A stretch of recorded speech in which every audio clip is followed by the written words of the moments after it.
नमस्कार मित्रांनो, आपण आज इयत्ता 9वीचं पार्ट 1चं दुसरं प्रकरण घेणार आहे.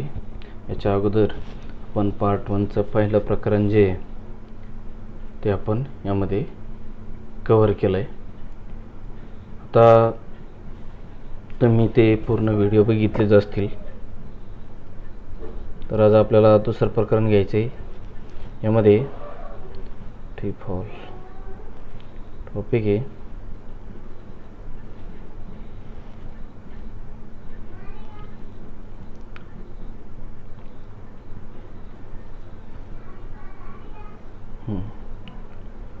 हे दुसरं प्रकरण आहे वर्क अँड एनर्जी. तर टॉपिक कोणकोणते बघायचे आपल्याला यामध्ये बघा. Work energy, mechanical energy, law of conservation of energy and last one is free fall. आता सगळ्यात सुरुवातीला एक चित्र दाखवलं आहे. We can see in this picture various activities. One is girl is studying with sitting, म्हणजे बसून ती काय करते, स्टडी करते. दुसरा एक पर्सन जो आहे तो उभा आहे. नंतर तिसऱ्या ॲक्टिव्हिटीमध्ये एक गर्ल्स आहे, ती काय करते, टी व्ही पाहते. She is watching a T V. नंतर चौथ्या आकृतीमध्ये एक व्यक्ती स्वतःच्या खांद्यावरती एक ओझं घेऊन जातो आहे बघा, पोत्याचं. तर यामध्ये त्यांना असं सांगायचं आहे का there are many activities and in which of pictures above work has been done. तर या चारपैकी कोणत्या ॲक्टिव्हिटीमध्ये कार्य हे केलं जातं आहे हे आपल्याला सांगायचं आहे. तर from scientific points of view when do we say that no work has done.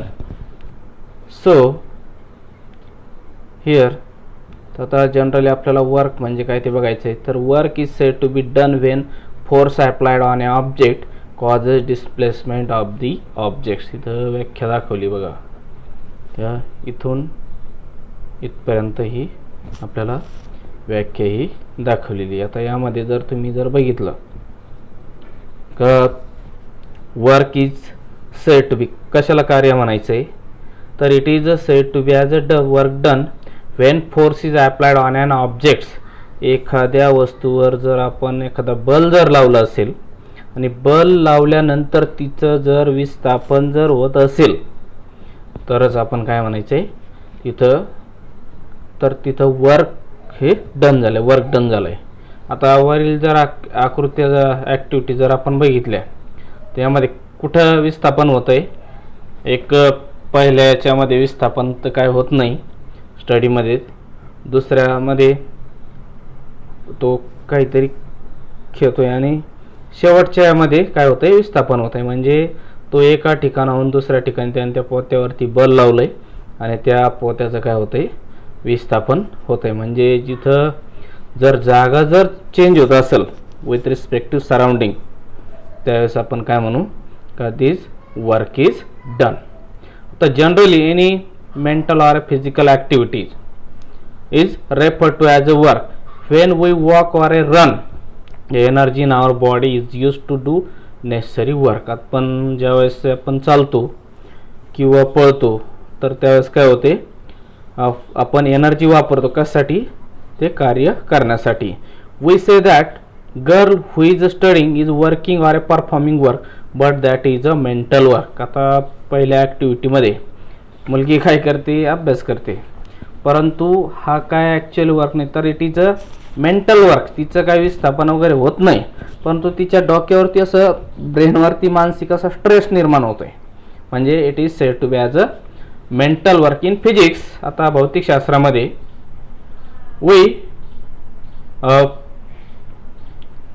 We deal with physical work. मी हा कॅमेरा आता बंद करतोय जेणेकरून हां. आता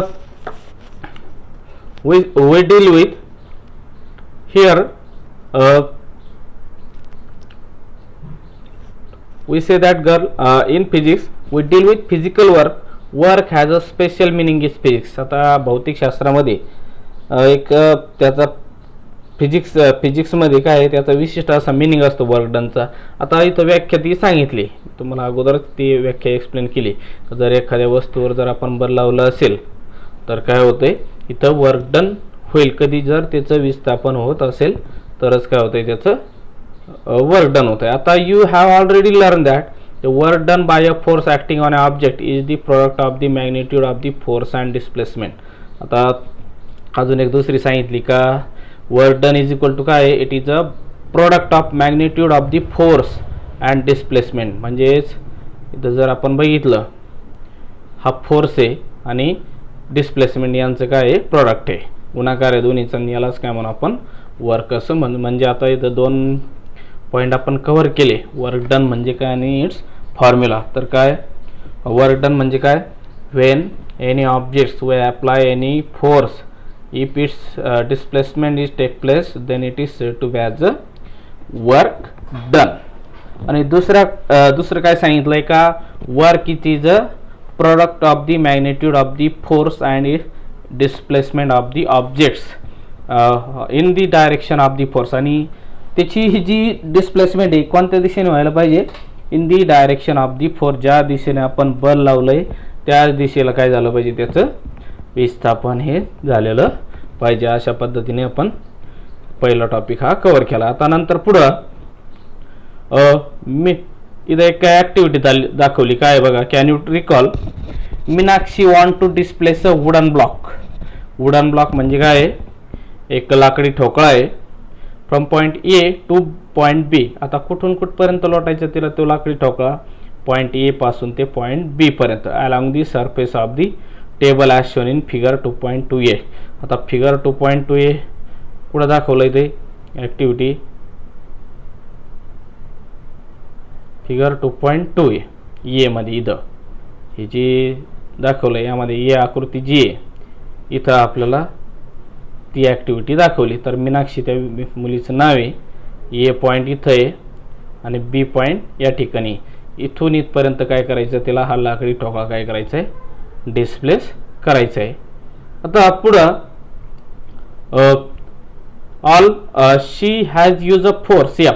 आता फोर्स कोणता वापरला आहे ना, she has use a force F. F हा फोर्स वापरला आहे फॉर दिस पर्पज, हे कार्य करण्यासाठी. Has all the energy she spent been use to produce acceleration in block which force have been overcome using that energy. मग कोणता force तिला इथं वापरावं लागेल ते सांगितलं आहे. नंतर आता अशा तिन्ही पण ॲक्टिव्हिटी दाखवल्या आहे. बी मध्ये एक मुलगी काय करते, एक खेळणीला ओढत चालली.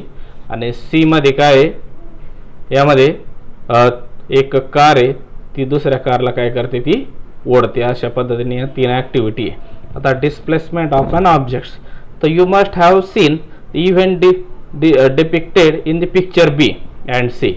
आता बी आणि सी मध्ये दाखवलेली पिक्चर बद्दल तुम्हाला सगळी माहिती आहे. When a child pools a toy with the help of a string. ज्यावेळेस एखाद्या मुलगी असेल ती काय करते, ओढते काय, खेळणी, कशाच्या सहाय्याने, with the help of a string, दोऱ्याच्या सहाय्याने ती ओढते. तर direction of force is different from that of the displacement. आणि मग तिथं काय, डायरेक्शन ऑफ द फोर्स, त्या बल्सची जी दिशा आहे ती कशी, it is a difference from that of the displacement. डिस्प्लेसमेंटपेक्षा ती डायरेक्शन फोर्सची ती कशी आहे, ती वेगळी आहे.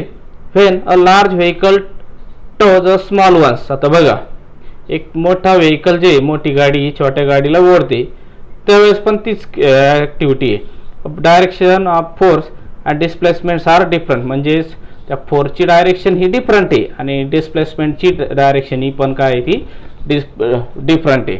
अशा पद्धतीने म्हणजे दोन पॉसिबिलिटी सांगितल्या. अगोदरमध्ये काय आहे का, वर्क डन म्हणजे काय सांगितलं होतं आपण का, डिस्प्लेसमेंट जे आहे हे कुठं व्हायला पाहिजे, in the direction of the force, but here directions are the different. आता in both these cases the direction of force makes an angles with the direction of the displacement. आता डायरेक्शन ऑफ फोर्स आणि direction of displacement इथं काय होतं, इथं it makes some certain angle. Let us see how to calculate work done in such cases. मग अशा पद्धती, अशा जर केसेस असतील तर त्यामध्ये आता वर्क डन कसं कॅल्क्युलेट करायचं आहे हे आपल्याला बघायचं आहे. तर दुसरा पॅराग्राफ त्याविषयी सांगितलं आहे. आता when a child pools a toy cart force is applied along the direction of the string while the cart is pulled along the horizontal surface. In this case, in order to calculate amount of work done, we have convert applied force into the force acting along the direction of the displacement. आता इथं आपल्याला काय करावं लागतं, हा जो force आहे तर ती फोर्सची डायरेक्शन आपल्याला ती काय करावं लागते, कन्वर्ट करावं लागते कशामध्ये, into the applied force into the force acting along the direction of डिस्प्लेसमेंटच्या डायरेक्शनमध्ये ती आपल्याला कन्वर्ट करावं लागते. आता let F be the applied force आहे.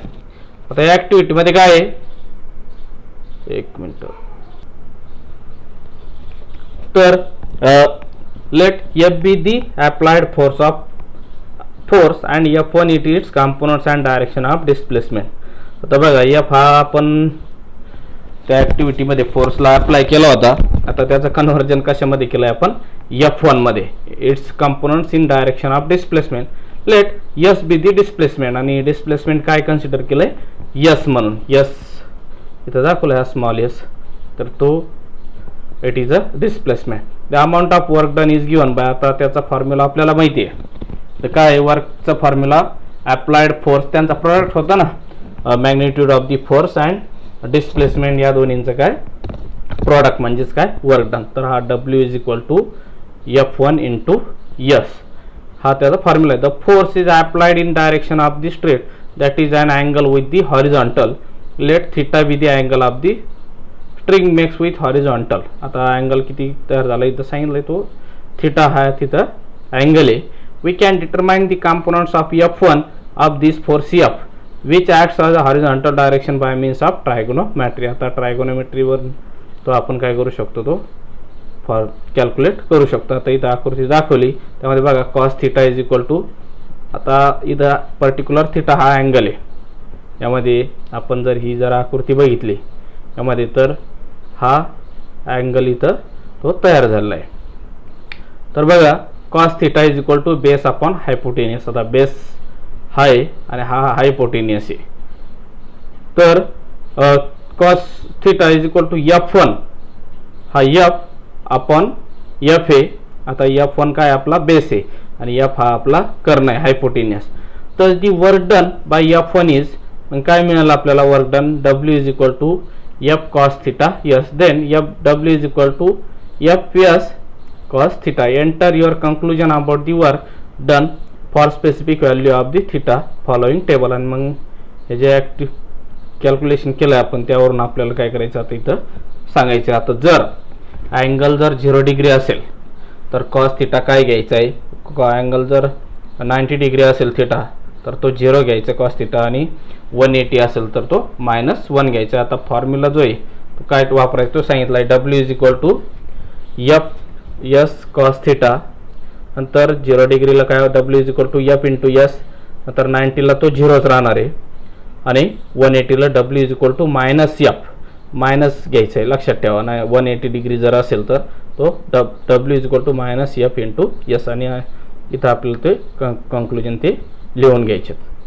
आता पुढं युनिट्स ऑफ दी वर्क.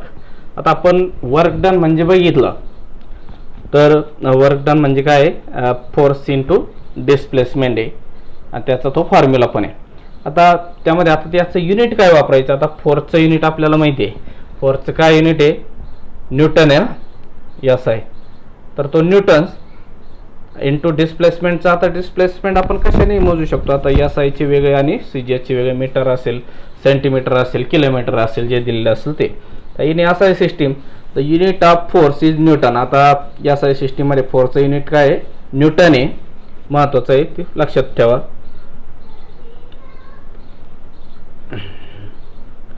तर हा त्याचा एकक आहे एस आय युनिट. तर the unit of displacement is metre, आणि एस आयमध्ये युनिट काय आहे त्याचं डिस्प्लेसमेंटचं मीटर आहे. The unit of force is newton per newtons metre, आणि मग एकक काय होईल यामध्ये newtons metre, and this is called as the joules. लक्षात ठेवा, आणि यालाच काय म्हणायचं आहे, जूल्स. कशाला, वर्क डन. कधी जर ते आपल्याला फोर्स हा जर न्यूटनमध्ये दिलेला असेल आणि डिस्प्लेसमेंट हा जर मीटरमध्ये दिलेला असेल तर मिळणारा आपल्याला वर्कचं एकक काय मिळतं, न्यूटन मीटर. आणि यालाच काय म्हणायचं आहे, this is called as the joule. Newton मीटरला काय म्हणायचं आहे, it is called as the joule. आता 1 जूल म्हणजे काय होईल, आता फोर्स किती पाहिजे तिथं 1 न्यूटन पाहिजे आणि डिस्प्लेसमेंट किती पाहिजे 1 metre. Then this is work, that work is 1 joule. आता बघू आपण ते. If a force of 1 newton displaces on an object through 1 meter in the direction of the force, the amount of work done on the object is 1 joule. त्यावेळेस काय म्हणू आपण 1 joule म्हणजे displacement 1 metre आणि फोर्स किती apply झालेला पाहिजे तिथं 1 newton. Then this work is said to be as 1 joule. तर 1 joule is equal to 1 newton into 1 metre. आता शॉर्ट फॉर्म घेतलाय 1 joule is equal to 1 newton into 1 metre. आता इन CGS, आता हे झालं कशाचं, SI सिस्टीमचं आपण बघितलं. आता एककाच्या 2 पद्धती लक्षात राहू द्या, SI पद्धत आणि एक CGS पद्धत. SI ही मोठी पद्धत आणि CGS ही छोटी. थोडक्यात आपण छोटी युनिट घेतो. आता CGSचा अर्थ काय, सेंटीमीटर, ग्रॅम आणि सेकंड. CGS सेंटीमीटर, ग्रॅम आणि सेकंड. तर in CGS system the unit of force is dyne. आता युनिट फोर्सचं युनिट काय इथं डाइन आहे CGS मध्ये. लक्षात, वर अगोदर काय होतं न्यूटन होतं SI मध्ये. आणि डिस्प्लेसमेंटचं युनिट काय आहे, अगोदर मीटर होतं तर यामध्ये centimetre. The unit of work done is a dyne centimetre. याला काय म्हणायचं आहे, dyne centimetre. And it is called as दी अर्ग. लक्षात ठेवा, यामध्ये जूल आणि इकडं अर्ग्स. अशा पद्धतीने याचं आपल्याला यामध्ये डिफरन्स पण येऊ शकतो यामध्ये, लक्षात ठेवा. तर या डाइन सेंटीमीटरला काय म्हणतो आपण अर्ग्स. आता त्यासारखं जसं 1 न्यूटन होतं, न्यूटन काय म्हटलं होतं आपण त्याला, it is as metre, it is called joule. तसं आता आर्कचं तर बघा 1 erg is equal to if a force of 1 dine.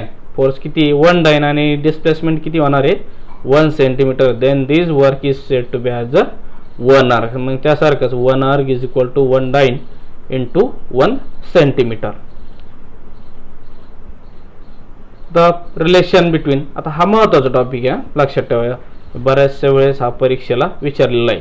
तर give the relation of 1 joule is equal to 10⁻⁷ ergs. हा फिलिंग द ब्लँकसाठी पण विचारला जातो.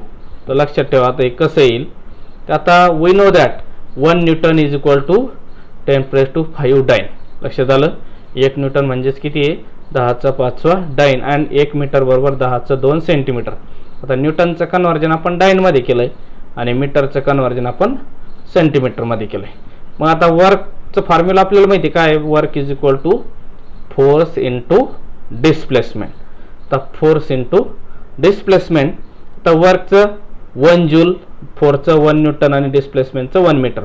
आता दुसरं 1 जूल इज इक्वल टू, आता न्यूटन ऐवजी आपण आता दुसरे छोटे युनिट घ्यायचे ते 10⁵ डाइन इंटू 10⁻² सेंटीमीटर. मग आता याचा जर गुणाकार केला आपण तर काय होतंय, तर हा 10⁵ इंटू 10⁻² म्हणजे याचं घातांकाचं बेरीज करायची. ते 5 + 2 बरोबर 7 म्हणजे is equal to 10⁻⁷ dyne centimetre. आणि डाइन सेंटीमीटर म्हणजेच काय आपण बघितलं होतं, तर काय येतो it is said to be as erg. मग हा अर्ग होईल 1 joule is equal to 10⁻⁷ ergs. लक्षात ठेवा, give the relation of joule and erg. तर 1 जूल बरोबर किती 10⁷ अर्ग्स. तर हे झालं हा वर्कबद्दल माहिती. तर या व्हिडिओमध्ये आपण एवढंच बघू. नंतरच्या पुढच्या लेक्चरमध्ये तो आपण कव्हर करू. धन्यवाद.